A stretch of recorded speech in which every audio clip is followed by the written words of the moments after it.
Hey everybody, it's Captain Morgan. The realest JB here. And welcome to another episode of Co-op Reviews. So if you didn't see it, we did our movie review for best movies of 2018. You can check that out in that iCard in the top corner.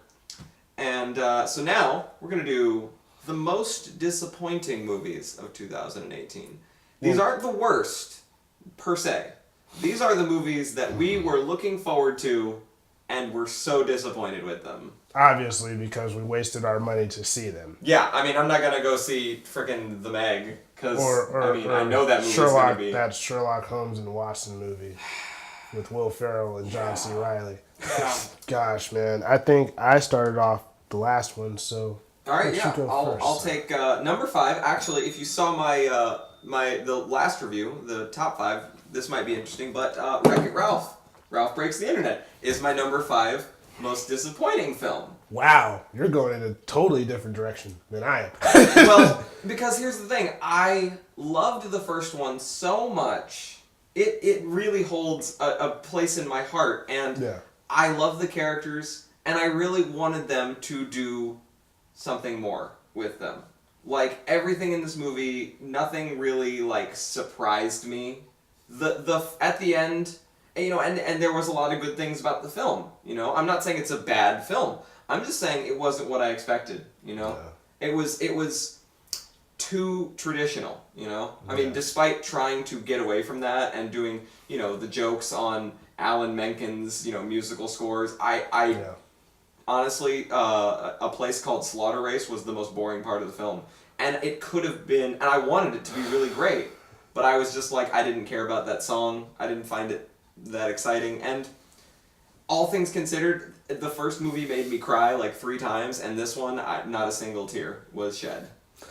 With me, I feel like they didn't do enough with what they really had. You had the whole internet to use. They did a lot. Yeah. They definitely did a lot, but like you said, even with the Slaughter Race place, I felt like they were too focused on that. The internet is freaking huge. They could have delved into a whole bunch of other stuff. They didn't even touch Fortnite, which I am just disappointed by. But, you know, either way, I understand what you're saying. Like, I think they had the whole internet, and they just stayed in a pretty much parody. Yeah, they visited eBay, they visited fake YouTube, and they visited one game, and that was all. Like, that was basically, they went to the deep web, it was which was a funny little reference, but I doubt half the kids in the audience even know what the deep web is. Exactly. Only the adults are laughing at that, and, you know, not one porn joke. I know you can do a porn joke, even though it's a Disney movie. They've done those before. I would have rather see a TV show. I think I was surprised that Tangled got a TV show. I think that movie would make a better sequel than a TV show, but the TV show is great. And I think that more Wreck-It Ralph story, I would rather see a television show that, you know, deals with the exploits of them, you know, exploring the internet, because it's such a vast place. You really can't do it in one movie. Yeah, you can't. And, you know, like, I feel like, you know, Dave Chappelle's parody of the internet had more, like, internetisms in it than, you know, this movie did, you know. And, I mean, there was even some references that are outdated now, you know. Yeah, in that film, for some reason. All right, so what's on your top 5, number 5? Well, I know I had a lot of Marvel films in my top 5 best, but this one's a Marvel film. Ant-Man and Wasp. Ant-Man and Wasp was incredibly underwhelming. Absolutely. I thought a lot of the jokes missed. Some of the funniest jokes were in the trailer, which I always am disappointed about. But more than that, it felt like some of the scenes in that were just, here's a joke, and that was the scene. Yeah, that's pretty much how it felt to me as well. Only, you know, I love the fact that the Marvel universe is a lot more humorous, you know, especially. And Paul Rudd is a really great actor. Yeah, he is. And I think they didn't give him enough to work with. They gave him like fart jokes, like half the movie was the metaphorical fart joke. Yeah, and I didn't really care for it. You know, I love the fact the one joke or running joke I did like was, you know, the quantum jokes. Oh, are we just gonna throw quantum in front of everything and pretend it's a real thing? Like, and because I mean, they lampshaded that really well because that is what happened. But it doesn't fix the problem that's still a problem. It doesn't fix the problem that, you know, you lack for a film that has like 3 villains in it, maybe 4. And coming off of Infinity War, this was coming off of the same year that Infinity War came out, and Black Panther, which we talked about that in our best of reviews. So you know, these villains, we want depth in our villains now, guys. We got real villains, and now we're back to the same run-of-the-mill. And shallow. Ghost, I was really excited about Ghost. Dude, I was too, and she was disappointing. She was disappointing just as much as the movie was. You know, I did like a lot of the action scenes, and a lot of the set pieces, and the special effects. Of course, is AntMan. Right. But we expect that from Marvel films now. Yeah, we expect that shit now. That's not like a positive. Right. You know? Like that's like, if you didn't have that, like, why would I even be seeing this movie? Exactly. You know, but a lot of it was just flat. I pretty much just saw it just to see how it's going to link to Infinity War. And even that link was kind of just... kind of thrown in. Thrown in there. It was straight up just thrown in there. And, you know, it is what it is. I look forward to seeing him in Endgame that comes out, I believe, next year. Yep. But, you know, at the same time... This year now? Well, this year now. Yeah. But...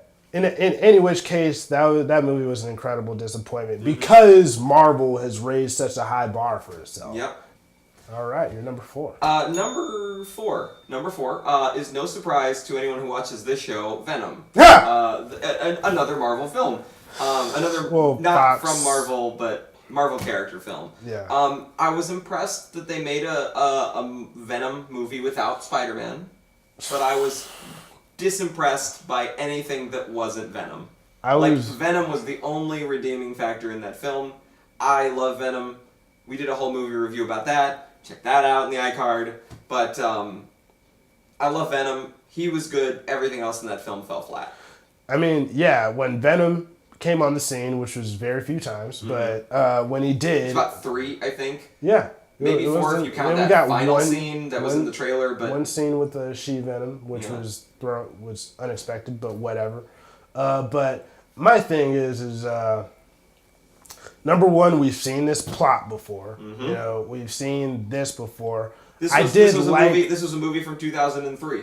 Yeah, you know, that's what I say. This was a good movie in 2003. Yeah. And you know, it's the bad guy fighting the bad guy with the same powers. You know. Which we've seen, which Disney Marvel has done several times in like 8 movies, and then they realized people were tired of it, and they switched up their format, and now their movies are, you know, they're growing from it, and I feel like Fox is not growing from it. Yeah. No, Fox. You say that you're impressed by them, you know, making a Venom movie without Spider-Man. Yeah. I am impressed. Only because it wasn't a complete dumpster fire. Exactly. That's what I meant. You know, like it worked enough for a film. It just there were too many issues that I had with it that, you know. All right, so what you got on your number 4? Excuse me. Hold on, let me check. Oh, my number 4 was a similar movie, The Predator. Ah. You remember that? I do. Honestly, I'm surprised because I forgot. You tried to block it out of your mind. No, I just forgot about it until we had to do this list, and I was like, oh yeah, that movie came out. Fuck that movie. You know, and honestly, that's not even on my most disappointing list because I didn't go into that movie expecting it to be good. I expected it to be adequate, and it was below bar, but it was below par. See, I'm a Predator fan. You know, as per our review, you know, I'm a Predator. Which you can see in the iCard. Yes. But, you know, I'm a Predator fan, so I walked in there with actual expectations of the film. And it fell short in almost every sense of what I could expect, except for, like, say, some of the special effects and the fact that they did go into the Predator lore more, which I do appreciate them for. But at the same time, it's too many plot holes. There's too many cliches going on. The whole, you know, like, evil scientist government plays alien technology. You know, the same bullshit in Venom is in this movie, and it didn't work for this movie either. You know, they tried to make it fun. Yeah. Tony, kind of like with the MCU films. And they tried to make like a cool team that you liked and you were sad when they died. But like, honestly, I don't even remember half of the people in the first Predator film, but I liked them better. I remember like 3 guys, and I liked them all better than everyone in this film. No, absolutely. I forgot about every single one of them, and I did appreciate the commentary around their conversation, but at the same time, there was no real development. All right, so my number 3 is one that some people may be upset at me with, but I think JB, you'll agree with me, is the Crimes of Grindelwald. Because here's the thing. I gave Fantastic Beasts a chance. It was all right. It was 2 movies. I wasn't expecting to go in there to see 2 movies. So I was like, all right, this one, they've set up the narrative. Now they're going to, like, move into that narrative. And I went into this movie thinking, okay, so now that we've set up the universe, now we're going to, like, go into that. And more setup! I got 120 minutes of more setup. For another movie. Man. And I mean, there's a time and a place for that, but it is not the second film in a 5-film franchise. I expect all 5 films to be completely self-contained. Self-contained and having their own dramas going on without, even though we know a sequel's coming, you don't have to blatantly set up for a sequel. All 6 out of the 8 Harry Potter films, original Harry Potter films, they were all self-contained. The only one that you had to watch together was really 7 and 8. Yeah. Because they were one Definitely book. Hollows. I mean, they were one book. They both had the same title. Just part 1 and part 2. Yes. And the worst part is, I like Newt. I think he's funny. I think he's a realistic character. I like a lot, I like a lot of the main characters, and I love Jude Law. And I thought, I was like, oh, Jude Law as Dumbledore, that's awesome. And I got a really subpar performance, honestly. And I'm not sure if that's because of his performance or because of the script or what, but I don't remember most of it. Oh, man. I mean, I'm not going to rip this apart completely just yet, because we might talk about it later on in the video, but all I say is, there was a lot of phoning in this franchise. Yeah, I mean, my thing is it was pretty much selling Johnny Depp. It's not Crimes of Grindelwald, and at this point, Johnny Depp. Yeah, and at this point, is Johnny Depp even who you want to be putting all your horses behind? Not so much anymore. He might be past his beating age? What? Yeah. So you're number 3. My number 3 is actually going to be Vice City. Man, I wish. What? A Vice City movie? Get the fuck out of here! I've seen that in a minute. This surprisingly went under the radar. I didn't see a lot of previews for it. Only previews I saw were really in movie theaters when I was watching other movies. It was pretty much a docudrama about Dick Cheney and his role in the Bush presidency. That movie? They called it Vice? Yeah, they called it Vice. That's a dumb name. Yeah, so you had Christian Bale doing his best Dick Cheney impersonation. That impresses me, honestly, because I didn't know he was in the film. Yes. And I was shocked. He played the Cheney, and you know what? He was pretty damn good at it. That man can play anything, honestly. And you know what? He had the makeup on, the glasses, and he did. He's fat. He was fat, had the fat suit on. I've never seen a fat... Yeah. Well, it was a suit. He wasn't really fat. I know Christian Bale likes to, be really into his roles. Right, that's what I was surprised. To do it, but no. He had a fat suit in this one. Okay. But, it was a great performance by him, a great performance by Sam Rockwell as George W. Bush, and Amy Adams as Lynn Cheney. What cast? Yeah, it was a great cast. However, the film itself was just really, really inconsistent tonally. Artistically, it was a big question mark. A lot of the artistic decisions that they made, music and jump cuts, and I don't need to watch this movie to find out that Dick Cheney was a dick. Yeah, exactly. Wasn't he the main character? Yeah, exactly. And the main character. Speaking of, And this could have been the saving grace of that film was, Dick Cheney, when he shot that guy in the face when quail hunting. That scene was literally like 3 minutes long. It seems like it would be the height of the film. Dude, that was the only thing I was looking forward to. Because, I know everything else. I'm a very well-read guy, so I know a lot of the stuff that they're talking about. I just wanted to watch that movie really for that scene to see how they were going to play it out. They had it in there, which I'm glad, but they only brushed over it. And I was like, what the fuck, dude? Like, that's literally one of the most interesting things you can show about this guy's life, and you just brush over it. There are a lot of weird decisions made in this film, and even though, like I said, it's docudrama, so it's somewhat educational. You got to take that education with a grain of salt. So with that, it's definitely a big disappointment on my end. So number 2, I'll bring it up again. Ant-Man and Wasp. It was so disappointing. Oh, man. There were, again, the quantum realm. There was too many. Oh, we fixed it with the quantum. With the quantum something. Something, yeah. and the biggest, the ending of the film was so disappointing. Like the quantimer. Yeah. Yeah. No, I was over that film. I think I was over that film after we found out who Ghost really was and her motivation for everything. And I was like, oh, wow, there goes all of her autonomy. And I wanted Ghost to be good. The first Ant-Man was okay. Was better than I expected. Yeah, better than what everyone expected. Maybe they tried to follow that formula a little too closely, and they tried to They almost remade the original movie. Yeah, pretty much, and I didn't care for it at all. It definitely belongs up there again. So, number 2? My number 2. All right. This is a movie that we did not do a review on. Another one anyway. My number 2 is actually going to be Halloween.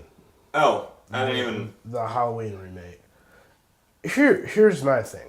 Here's my thing about it is, number 1, I'm not a fan of horror genre too much. I mean, some horror movies... It's got to be a really good horror film for me to like. Really good. And slasher films, to me, are like the bottom barrel of horror. Because... Ironically, the original Halloween, the one who set up all these slasher films, was really good. It was really good first time. Yeah. But it was also just really good in creating that creepy-ass atmosphere. But, 40 years later... and 12 Halloween movies later, I think. Yes. When you go into this movie, you have to realize that, number 1, every single Halloween movie after the first Halloween didn't happen. Yeah.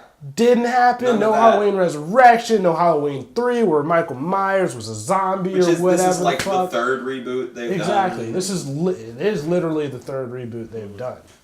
And this is like... Even with the fact of them rebooting it, they didn't do anything with it. No. Jamie Lee Curtis was great, and there were some all right horror performances, but even she couldn't save this film. It was still, just a bunch of people being stupid, a bunch of really weird decisions, especially by the psychiatrist, people falling down all the time. Oh no! Oh look, that's a strange guy in a mask holding something. Hey dude, what? Can you come over? Like, our culture now, even though we are the culture of like Tinder and Uber, where we're willing to meet strangers over the internet, we're not willing to go up to strangers in real life. Right? Like, you're not gonna fall for the same 80s horror tropes in 2018 or 2017. You'd think that.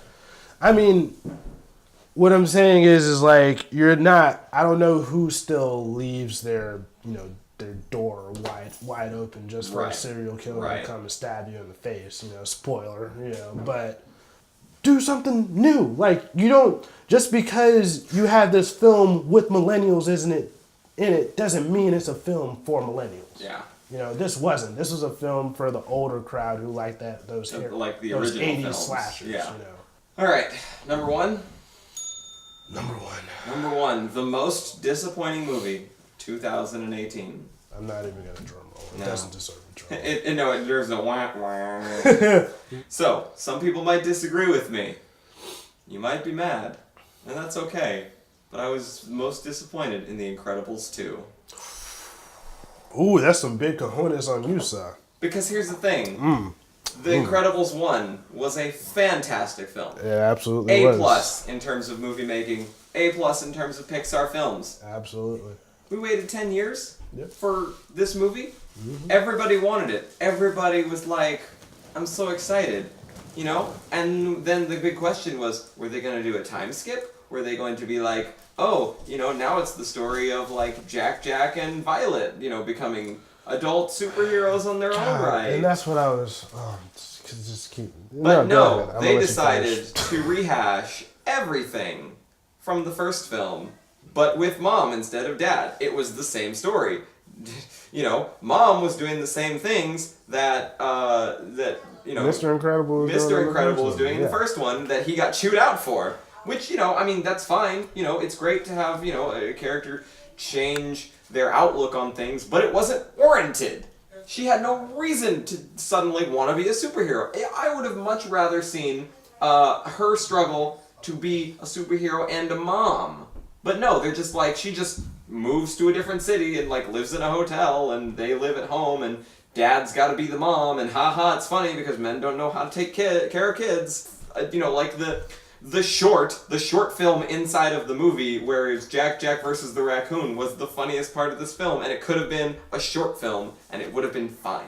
The only thing different was, there's a new villain who, surprise, was really this other person. Which I totally called. I called it too! As soon as I was just like, oh, they're both the villain. I thought they were both the villain, but, you know, I was like, oh, okay, so it's just her. Which I think would have been better if it was... I thought it would have been better if both of them were in on it. That would have been a more clever twist. Yeah, I knew it was a fake out because it was obviously too obvious for it to be Bob Odenkirk's character. Yeah. You know, but Pixar did it so great with Toy Story, the Toy Story trilogy, right? You had Andy in this phase of his life, then he's in this phase of his life, and then he's in this phase of his life. You know, where we literally grew up with him. And that's what I wanted. That's what I and a lot of other people thought we were going to get with the second Incredibles movie. When everyone is calling for a second Incredibles movie, we didn't want just a second Incredibles movie like what we got. We wanted a real sequel. Like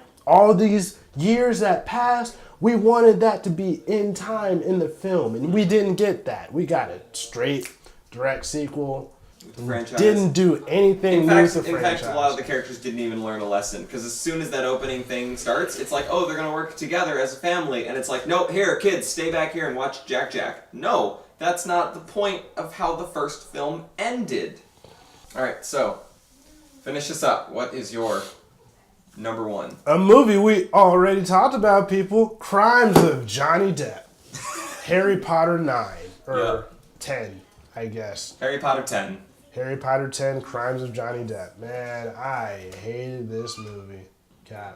Clearly you were disappointed. I wanted to walk out of the film, but my integrity as a movie watcher kept me there. You have to watch it till the end because who knows? Maybe you could switch. Who knows? Everything but then change in the last 5 minutes. I was hoping for that. And you know what? I did stay into the end. You know what happened? Nothing. The only black character died. And we get this big CGI. It wasn't even like a boss battle. It was just dragons, and weren't even real dragons, just CGI fire dragon thingies. And it was all just stupid. It was like, let's see how much budget we can throw into the last 5 minutes of the film, and despite not having a quality ending. Out of all the movies I saw, that was the only movie where I was just like, I regret seeing that. I wish I got my money back so I could see something else. Yeah. You know, if we made like a top 5 like worst films, you know, this would definitely still be in there. You know, it's a 1 star, half star, whatever the fuck worst rating I could give this film, I'd give it because that's what it deserves, in my opinion. Well, now you know our picks for the most disappointing movies. What did you think? Were we totally on point, or were you really mad at us for making some of these points? Let us know. If you mad, you know, Why don't you list your top worst or your most disappointing? Huh? Yeah. Don't just be mad. You know, or tell us speak why your we're piece. wrong. You know? Tell us why we're wrong. Tell us why Crimes of Grindelwald was a quality film. I want to hear that. Yes. Give me your best argument for that. All right? Hit that up down in the comments. If you enjoyed this video, hit that thumbs up button. Please. Subscribe for more content and hit the bell icon. You know, it helps us out. It'll let you know when all of the newest content's ready. And we'll catch you guys in the next episode of Co-op Reviews. Happy New Year's, folks. Everybody be safe. Cap, it's been a pleasure serving with you in 2018. See you in 2019. Yes, sir. Peace out.